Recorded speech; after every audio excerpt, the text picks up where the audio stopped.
How is it going? Great to see you guys today.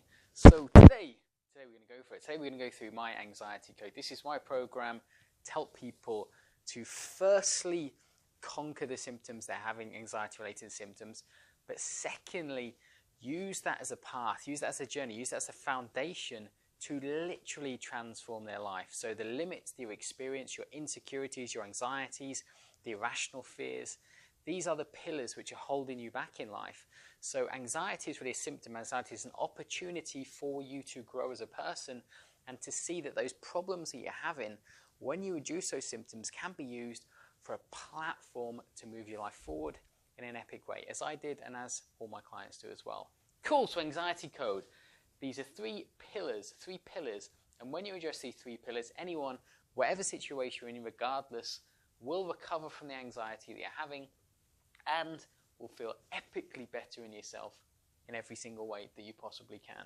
Cool, so the first pillar is to understand that you hold all the cards. Now this may seem pretty weak, but it's infinitely important. So imagine say 200 people contact me a year with anxiety and want to speak to me and want me to help them.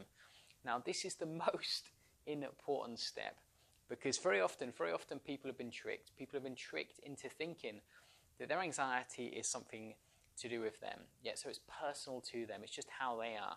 It's something about their character or their psychology or something innately to do with them as an individual, something that's hardwired in their brain. And the problem with all of these perspectives is they're all disempowering. They're all telling you that there's nothing you can do about it. It's just who you are and how you are. Now, I appreciate that because I saw those things when I was much younger as well. And I really thought it was just how I was. I was just a weak person. I was just a wimp. I was just full of fear. It's just normal. I was just really anxious and overreactive. It's just how I was as a human, yeah? And I looked at other people who were confident, bold, stronger, more direct, who were getting more success than I was in life. And I thought I just was not one of those type of people. But in truth, you hold all the cards. Your actions are enough, yep? You don't need to change some innately deep psychological issue that started in your childhood. It's understanding that yes, patterns started then and led you to this point, but understanding that shifting your behavior today is enough. Your actions are all that's needed. Your behavior can shift you in the right direction and move you as far as you want to go. And you do not need to think that there's some innately thing wrong with you, whether it's your brain or your psychology or your personality. That's all complete and utter crap. You do not need to dwell on it in that type of perspective. Now, we all do at times. We all tend to feel overwhelmed by problems. And any problem that you've had for maybe over a year, you're going to be, at this point, caught in disempowerment, thinking it's something about you and something that you cannot change. And this just simply is not true. It's just complete and utter rubbish. Every person who shifts their actions will recover from their anxiety and will feel epically better on the way as they move forward in their life. Awesome, guys. Number 2. Compounded progression. Yep, so understanding that firstly your actions are all that's important. Your actions are all that's needed. When people come and see me at work, it's not that I'm some kind of genius or some kind of amazing magician in order to help them conquer problems that they've had for many, many years. Frustratingly, annoyingly, most people are caught in the first 2 traps. Yeah, the trap of thinking it's something outside themselves, so they can't do anything about it. And secondly, even when they do things about it, because they've got that belief holding them back, because they've got that belief that scared me then, I panicked, because they've got that belief holding them back, what happens is that even if they do take actions, they take weak actions and they don't take them consistently. Yep, so the second most important pillar for anxiety recovery is compounded progression. It's understanding the phenomenon of how your brain functions. So for you to have anxiety, the amygdala, that part of your brain, has become more reactive, which means more electrical activity has flowed through that part of your brain for a period of time. So neural pathways have got larger and larger and larger and larger, making it now easy for your brain to create anxiety, because every single time as that part of your brain gets larger, what happens is the tendency for your brain to shift in that direction becomes easier and easier and easier. So what happens is what raises is reactivity. So when I was really, really anxious, say at the point where my anxiety was the highest it's ever been in my whole life. Yep. So at that point, my brain was unbelievably active. So now say if I walk down the street and someone shouts at me or swears at me or, even pushes me slightly, now I've trained my brain in a way that I'm not going to react to it. So huge amounts of stress hormones I'm going to throw through my body. I'm not going to feel reactive and overwhelmed. I'm going to feel chilled. I'm going to feel relaxed. I'm going to deal with the situation as it arises. Whereas before, as the reactivity built, it got to a point where anything could make me anxious. Absolutely anything. Someone saying the wrong comment, me watching a TV program, and my anxiety became so overwhelming that obviously I couldn't sleep, that I was so insecure and uncomfortable in my relationship, and the problems cascaded and cascaded and cascaded and cascaded and cascaded, in that direction, which is shit, isn't it? Which is shit, and it's something that's really difficult to deal with. So if you're at that point, that really painful point where you're trying to manage it, is not the right direction. The right direction is to undo that process so you can move in the opposite direction, and this part of your brain reducing electrical activity in that direction. Right. So just to clarify that, So when scientists, doctors look at anxiety therapies now, and then they try and work out if mindfulness works, meditation works, progressive relaxation works, breathing techniques works, what they do is they scan your brain, scan that part of your brain, and what they've found is if that part of your brain reduces in electrical activity, then your anxiety directly reduces in opposition to that. Directly reduces in correlation to that. Look at that, my words all over the place today, dyslexic Paul. So understanding that important principle that compounded progression is what you need. It's understanding the actions I give you today will not cure your anxiety today, but I can guarantee 100% that the actions you take today will make you feel better tomorrow. The actions you take this week will make you feel better the next week. So your recovery is always in the future, but it's understanding that. Imagine if the last month you took certain actions that made you feel massively better today than a month ago. You'd have confidence in that. You'd understand that you hold all the cards, and you'd understand that your progression builds and builds and builds and builds. Compounded progression means every choice you make, every action you take stacks on top of the next action, making the one before more powerful, more powerful, and more powerful, and more powerful, and more powerful, and more powerful. This happens in both directions. It's probably happening right now in the anxiety direction, where it's making you more anxious, more overwhelmed. You're sleeping poorly, you're more reactive, you're feeling more uncomfortable, you're feeling more tense in yourself, you're feeling more avoidant, you're withdrawing more, and it's building and building and building in that direction. It happens exactly the same in the opposite direction. So when it's going downward, when we're in the downward spiral, we can feel it's us, it's our fault, but it isn't you. It's nothing to do with you as an individual. You hold all the cards. And the third pillar to recover from anxiety is intuitive resistance. Now, this is really the foundation of all my work. There's lots of people that can teach you actions to take. There's lots of people that can tell you the mindset that you want, but this is really something very specific to me, and this is something that my work is based on. It's understanding that, say if you look online now and you type in anxiety recovery, there's a million different results you can come up, and all of them are going to focus on the amygdala part of the anxiety recovery. It's understanding that you've got these symptoms. If you take these actions, the symptoms will reduce. But my clients that come and see me, I say, well, do you do these things? 99% say no. And the reason they do not say no is because it doesn't go deep enough. It's frustrating for people. It does not really support people in a way that they truly want. So imagine when my anxiety was really, really high. So yes, it made me feel better to do those things that reduce my symptoms. Because I didn't deal with the core cause, which is intuitive resistance, what happened is it created a continuous battle. That fly, it's crazy. It created a continuous battle where, as I dealt with the symptoms of taking those actions, because I didn't deal with the cause, it just created a continuous battle. And most people follow this battle for much of their life. If anxiety is an 8, you reduce it to a 5, it goes back to an 8. But you never really deal with it.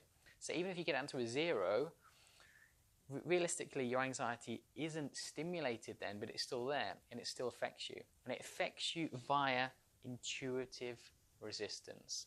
Now, if you've ever wondered what controls your behavior, what controls your actions, so imagine everything that you want in your life comes from your actions, come from a series of actions each day, either create a great relationship or a poor relationship. And most people nowadays know what to do. So you probably even know what to do to recover from your anxiety. But the reason why people do not do it is because of intuitive resistance. This is really the guiding force. This is really the pillars that take you in a certain direction in your life. If you look at someone and every area of their life is better than yours, not in an ego way, but just you would prefer to have their life. They've made better choices than you, despite you being equally as clever, equally as intelligent, equally as capable, and having the same amount of potential. This is the reason. I used to blame me. I used to think it was me. I was the problem. But it's complete rubbish. So what happens is this. So imagine in your childhood, you have certain experiences. Certain experiences, and these are quite fearful or traumatic or difficult or painful, not tremendously.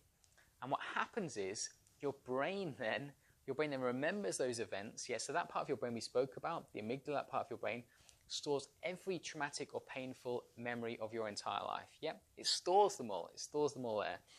And from the experiences you had when you were a kid, what happened is you developed certain resistance. Certain resistance towards expressing certain character sides of yourself and resistance towards doing certain things. And then over the years, this resistance built and built and built and built to a point then now where it's creating your anxiety in your life. Now, let me give you an example of how that worked for me. So what happens is we all know what to do. We all know the actions to take. We all know what we want in life. But this intuitive resistance acts intuitively like that, where every single day you make decisions about how to get things and how to move forward in your life. But this resistance makes us feel tense, makes us feel uncomfortable, so we always avoid it, so we always move away from it. For example, so me, when I had my anxiety before, so I was a guy that was filled with irrational fear, so I had huge amounts of intuitive resistance, yeah? Resistance would stop me succeeding, having great relationships, being bold, being confident. But I didn't look at any of those things. I just looked purely at one thing. Do I feel anxious? Do I not feel anxious? And to just get rid of my anxiety. So I got rid of my anxiety using the first two things. What it didn't do, it didn't change my life. It didn't make me a stronger person. It didn't make me a more powerful person. It didn't make me a more confident person. It didn't make me a more fearless person. All it did is manage the symptoms of my anxiety, which is how 99.9% of people approach anxiety recovery. Whether you go to the NHS and they give you pills, whether you go for cognitive behavioural therapy, whether you go to see a counsellor, everyone's going to help you manage it in that type of way. And that really pissed me off. That really frustrated me. Because it doesn't get to the heart of the problem. It doesn't get to the core. And what everyone wants is for the effect your anxiety has on you to disappear so you can move forward in your life. Yeah? But just by reducing your anxiety, it never gets away of the effect. It doesn't change the direction that you're moving forward in. So what things did I intuitively resist? Well, I'd learned certain habits, certain psychological, certain patterns to deal with the world from the trauma, from the experiences that I had through my childhood. So I was a guy that was a people pleaser, that was really kind, loving, honest, that was salty. I was a wonderful person every single way. But I did it primarily from a place of fear. I did it primarily from a place of avoiding things and putting on a persona or a mask to get to be kind and to get people to like me, and shifted who I was depending on who I spoke to. But I didn't do it from a place of authenticity. Yeah. So even though I reduced my anxiety, it always kept me in that trap of fear, that trap of rational fear. I went round and round and round and never truly left until I understood this point. It's weird, isn't it? It's weird when you look at it. So imagine you meet two different people today, yeah? And one has anxiety and one doesn't. And we look at anxiety purely from the clinical model of just reducing your anxiety. But it doesn't take into account how much resistance you have in your life in general. It's how much irrational fear you're living with in general. Because if you're a person that's huge irrational fear in yourself, and you're hugely resistant about doing certain things, well, it's not realistic that you're ever going to be anxiety-free until you identify that as the core problem. When you identify that as the core problem, you can even ignore these 2 points and just deal with that 1 point. Yeah? Because if when I was younger, I'd have focused on things, so imagine I was really shy, huge amounts of irrational fear, yep, and tried to manage and cope with that anxiety. Well, is that going to make me bold, powerful, strong, successful, awesome? Is it going to make me playful? Is it going to make me more expressive, more confident, more charismatic? It's not going to do any of those things. All it's going to do is reduce the symptoms I'm having and keep me trapped in that same bubble of avoiding the key things that are going to move me forward in my life. So this is the place, intuitive resistance. I'm going to suggest to you that the things you intuitively resist, yep, are the areas of your life where you get the most growth. So whatever area of your life is lacking, whether it's your finances, whether it's your relationships, conflict-free and love, not conflict-free, because let's be honest, marriage is difficult, but aren't as connected and loving as you want. And within yourself, your self-esteem or your confidence isn't high, you're not feeling strong, you're not feeling bold, you're not feeling confident in your life, then that is the problem. That is the trap that's keeping you there. So my suggestion to you is to use anxiety as the way. Anxiety is the way forward. Anxiety isn't symptoms you just want to reduce and ignore. Understand that if you're a person like me that had anxiety, fear, feeling withdrawn, wanting to hide, maybe feeling shy, had these type of issues in your life, there's a better way to deal with it that deals with all the problems in your life and takes you forward, rather than just managing the symptoms, which is incredibly weak, and it'll just lead to all kinds of issues and problems, for the next 20, 30, 40, 50 years of your life. Awesome, guys. Awesome. So just begin to look within yourself. Firstly, focus on your mindset, whether you've truly accepted that you are the person that navigates yourself forward in this direction. 2, begin to understand that the actions that I've given you to take, there might be simple actions, there might be profound actions, but knowing these actions compound and grow. The progression stacks on top of each other every single day, and have faith in that, guys. Have faith in that will move you forward in that direction. And thirdly, and most importantly, which is the heart of all my work, is looking intuitively around you in your life and asking yourself the question, what things do you intuitively resist, intuitively avoid, but would improve your life? What are the actions you've wanted to take but never taken? What's the person you wanted to become you've always avoided becoming? Yep. Which areas do you try to avoid and withdraw from and hide yourself from, and you really don't want to deal with it and really resist moving forward in? Because these are the key areas of your life that are going to massively propel you forward and make your life 100 times better, in a way that's truly right for you. Awesome. Thank you, guys. Brilliant to speak to you today, and I hope that's given you an epic foundation in your life and really made sense to you and resonated with you in a way that makes sense. I said makes sense lots of times then, strangely, didn't I? Brilliant.